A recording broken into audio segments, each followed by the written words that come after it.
Hi, Kim. Congratulations. Hi, Sarah.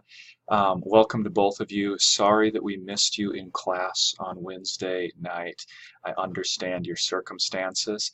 And so what I want to do is offer two videos, and this will be part one, and give you another one as well, and kind of bring you up to speed concerning the final assignments for our EDU 525 class. And so what I'm going to do is I'm going to walk you through the template for your grammar lesson. And this is the sheet that I'm going to ask you to fill out in preparation for that. What I did with students last night is I actually used this template as a way of modeling.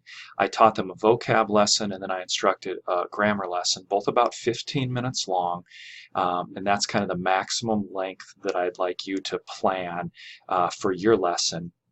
And I used this template as a way of modeling for students. So then they were able to actually look at my lesson plan, my completed lesson plan, and kind of see how I went about business as a way of sort of envisioning what this might look like in 2 weeks when the students actually teach. So this is the blank template right here, and just some pretty basic information on the first page here, and these boxes will expand for you. There's a Word document version of this on the LMS that's available to you, and then the actual lesson plan right here. Now this is based off of the long lesson plan template used by the Frederickson School of Education.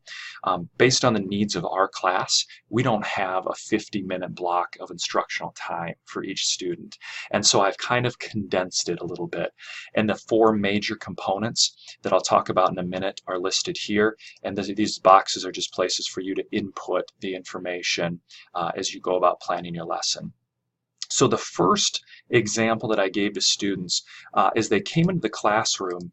I gave them a set of 4 cards, and I asked them to complete a small sorting activity where they took these pieces and they put them in order. And basically everybody had figured out that anticipatory set was the first one, then followed by direct instruction, followed by the activity and or assessment, and then closure to wrap it all up. But that was my anticipatory set that I was modeling for the students through this experience. Then as I moved on to the direct instruction phase, I gave students a note sheet, and I just walked through the 4 major phases of lesson planning. And we talked about phase 1 again is the anticipatory set, phase 2 our direct instruction, phase 3 our activity and or assessment, and phase 4 is the closure. And then I gave them an explanation of what each of these phases looks like or is comprised of, and then provided them with a question or two as well. So for the anticipatory set, which is the activity, it's a brief activity or a prompt that kind of focuses student attention and engagement as they enter a classroom. Sometimes it's called an engagement activity, sometimes it's called the hook, but it's the basic idea is we draw the students into the learning. And the major question for this is, what will you do to achieve focus and help students transition to the objective at hand? Okay, pretty simple and straightforward. After that activity, we move right into direct instruction, which is this phase right now where I'm directly providing instruction. It's teacher-led to the students. They're taking notes. They might have a pair share. They're interacting somehow, but I am providing them with the new instruction that they need. Following that, we have activities and assessments. Sometimes there's some guided practice where the teacher supports students or they're working in pairs. Sometimes there's independent practice, and then sometimes there's a final assessment as well to help students practice this and show their learning on their own. And then the final phase of any lesson is the closure, where you kind of wrap it up. If your anticipatory set is your introduction, the closure is like your conclusion. It's the way that we kind of say goodbye to the students in the lesson and objective that we have just completed. So following the direct instruction then, the activity I had for students that I asked them to complete was to take a copy of this second page, basically the lesson planning template, and I asked them to think about any vocabulary type of activity that they might be teaching in 6th through 12th grade English class. This could be academic vocabulary, terms that students need to know and understand, like analysis, right? I mean, before you can write a lit analysis, you need to know what it means to analyze something. This could be subject-specific vocabulary, like literary terms, foreshadowing, flashback, onomatopoeia, symbol, irony, and so on and so forth. Or it could be a vocabulary activity dealing with just general vocabulary, grade level vocabulary words that are pulled from novels or poetry or short stories that students might not understand beforehand. And I asked them with a partner to just plan out briefly what a lesson might look like for one of those activities. And then the final phase of this, vocab lesson. So essentially I'm teaching these 4 terms, right? This is my vocab. And so I'm starting with that kind of word sort, putting these in chronological order. Then I'm providing the direct instruction to students. Then I'm providing them with an opportunity to practice in an activity. And then the final closure activity for this was to provide each student with a definition, essentially the italicized definition that's provided in each of these phases, and they had to wander around the classroom and match those with the correct term in bold that was placed on the wall around the classroom. And so it's kind of a matching activity, but it just got physical. Students moved around, and then we went around the classroom and they read their definitions and the words that they were associated with. I've attached this to the email, but this is the completed lesson planning template for the vocab activity. I called it the long walk. I don't know why. I suppose the closure activity asked them to walk around a little bit. And so this is just used as, again, as a sample for you, as a way for me to kind of model what my expectations are for you come week 8, 2 weeks from now, when you're actually teaching a grammar lesson. I've also provided you with a template for my grammar lesson. So I taught the vocab lesson. We had a little bit of a break. Students gave their chapter summaries. And then when we came back from that, I taught a vocab lesson over prepositions. And so in a similar way, I began with an anticipatory set. As students came back from the break, I gave each of them a token. And on that token was written a word, above, below, beside, beneath. And I asked them to put that token in its proper spot in reference to a table at the front of the classroom. So those who had above tried to put it above the table or on top of the table. Those who had below, they put these tokens below the table, beside the table, between the 2 tables, and so on and so forth. And then asked them, hey, what do all of these words have in common? Oh, they show a relationship, right, in reference to the table.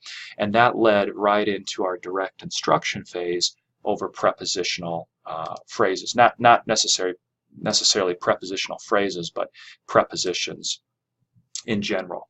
And so my direct instruction was launched with this kind of lecture, these lecture slides right here, where we talked about defining what a preposition is and some of the other important components of that, such as the object of the preposition. And students were given a note sheet, closed note sheet, where they completed the information that you see here in red. A preposition could tell you where something is in relation to something else, and then they gave an example here. Prepositions could tell you when something is in relation to something else. They're called prepositions, so prepositions can refer to position of one thing in relation to something else. And prepositions can also refer to direction of something to something else. And then I provided students with these 2 sentence stems and said that if you are able to place a word appropriately in either of the blanks for sentence 1 or 2, this gives you 90 to 95% of the prepositions that most students think they have to memorize. You don't necessarily have to memorize 100 or 150 prepositions. You just memorize these 2 sentences, and if you can fit those words in there, it helps you out dramatically. So from there, I gave students 1 minute to just list as many prepositions as they could based on those 2 squirrel sentences, and then gave them a list of some of the appropriate prepositions. Not all the prepositions known to humanity, but a good list of them. Then we went into a vocabulary, or kind of moved in to an example. I wanted to incorporate some reading into this, and so I chose poetry.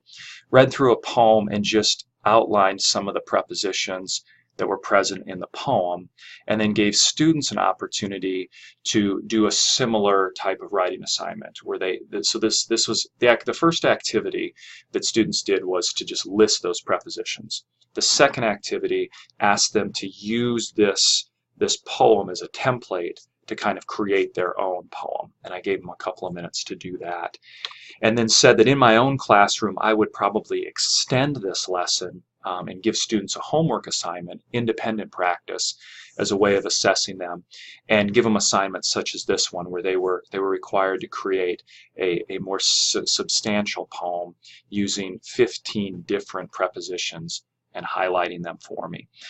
So this would be kind of an introduction to prepositions that of course would move into prepositional phrases later on. Our final closure activity, I gave each pair of students a picture of a tree and a picture of a squirrel, and I had one of the students, they were kind of the director, and so they gave, using those squirrel sentences, they gave directions for the squirrel to go in relation to the tree, on top the tree, below the tree, beneath the tree, and the other partner had to move the squirrel around. So that just gave us a sort of a tactile, kind of kinesthetic type of experience with prepositions to kind of close this out. And so again, as you follow through the lesson plan, you'll see that I actually move the activity and assessment down here to the bottom just to kind of customize this template for the needs of that particular classroom. So those are just the two examples that I gave concerning the lesson planning. If I take you to the LMS real quickly here, I think I've got it under week 6, but I have the template available for you to download as a Word document. And again, this is what you can use as you plan out your final teaching experience over whatever part of speech or whatever grammatical concept you've been assigned, and these boxes will shift for you. And all I ask is that you provide me with one copy of the lesson plan. Either submit it to me, email it to me, or submit it on the LMS electronically, or bring me a paper copy when you teach the final week of class. You don't necessarily need a copy of this for every single student. You might want one for yourself just to help organize your thoughts before you teach or as you teach. So I think that does it for part 1. If there's anything I missed, I'll bring it up in part 2 of the video, which is more focused on the integrated balanced unit plan that we also talked about last night. So I will end it there.